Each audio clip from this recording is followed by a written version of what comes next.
మరి మీ Jagan progress report చూద్దామా?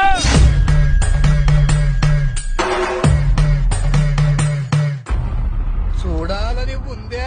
17 medical college, కొత్తగా మరో 4 సీ పోర్ట్లు, కొత్తగా మరో 10 ఫిషింగ్ హార్బర్లు, 15,000 గ్రామ వార్డు సచివాలయాలు వచ్చాయి ఈ 58 నెలల కాలంలోనే. నాడు నేడుతో బాగుపడ్డ స్కూళ్లు కనిపిస్తా ఉన్నాయి, నాడు నేడుతో బాగుపడ్డ హాస్పిటల్ కనిపిస్తా ఉన్నాయి. కొత్తగా 15,000 విలేజ్ అండ్ వార్డు క్లినిక్లు కనిపిస్తా ఉన్నాయి ఈ రోజు మన కళ్ళ ఎదుటే. కొత్తగా 11,000 రైతు భరోసా కేంద్రాలు కనిపిస్తా ఉన్నాయి మన కళ్ళ ఎదుటికి. 1,00,000 కోట్లకు పైగా పెట్టుబడులు ఈ రోజు రాష్ట్రంలో వచ్చాయి. కొత్తగా భోగాపురం ఇంటర్నేషనల్ ఎయిర్పోర్ట్ వాయువేగంతో ఈ రోజు పనులు జరుగుతా ఉన్నాయి. రాష్ట్రంలో ఈ రోజు 3 ఇండస్ట్రియల్ కారిడార్లు, రాష్ట్రంలో ఈ రోజు 10 ఇండస్ట్రియల్ నోట్స్.